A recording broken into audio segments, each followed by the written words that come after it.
Pinayagan ng Number 1 ng International Criminal Court ang hiling ni dating Pangulong Rodrigo Duterte na hindi dumalo sa confirmation of charges hearing ng kinakaharap niyang kaso. Pero paglilinaw ng ICC, kung tutuloy sa paglilitis, hindi nito pinapayagan ang pagsasagawa ng trial nang wala ang akusado.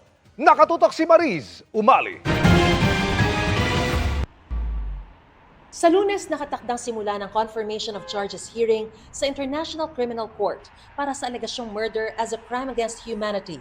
At sa desisyong inilabas ngayon ng ICC Pre-Trial Chamber 1, pinayagan nito ang hiling ni dating Pangulong Rodrigo Roa Duterte na hindi na dumalo sa pagdinig.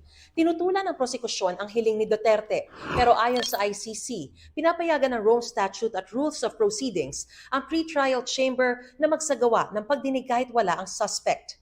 Basta raw nag-waive ito ng kanyang karapatan para dumalo. Sinabi sa desisyon na sa pirmadong request ni Duterte para lumiban sa pagdinig, nakalagay na naiintindihan niyang may karapatan siyang dumalo sa confirmation hearing at alam niya ang ibig sabihin kung hindi siya dadalo, na lubos na ipinaliwanag sa kanya ng kanyang abogado. Sa isinumite ng abogado ni Duterte sa korte, sinabi raw ni Duterte na ayaw niyang dumalo sa pagdinig kahit pa sa pamamagitan ng video conferencing. Matanda at mahina na raw siya at sana igalang ng korte ang kapayapaan niya sa loob ng kanyang selda. Nilinaw din ng hukuma na ang pag-waive ni Duterte ay sumasaklaw lamang sa confirmation of charges hearing. Kung nais din daw niyang huwag dumalo sa annual hearing on detention na nakatakdang ganapin sa February 27, 2026, ay kailangan niya magsumite ng hiwalay at tiyak na kahilingan para rito. Dismayado naman ang mga kaanak ng mga biktima ng extrajudicial killing sa ilalim ng Duterte administration. Sabi ng grupo ng mga biktima, mas maswerte pa rin si Duterte dahil nabigyan siya ng pagkakataong humarap sa paglilitis, bagay na hindi na ipagkaloob sa mga biktima ng drug war na pinaslang.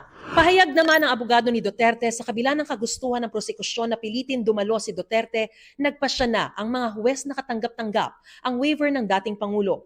Tatagal ng 4 na araw ang confirmation of charges hearing ng ICC Pre-Trial Chamber 1 sa darating na linggo.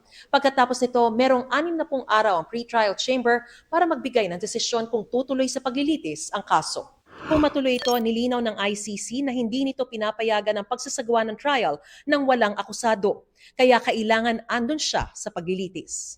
Para sa GMA Integrated News, Mariz Umali, Nakatutok, 24 Oras.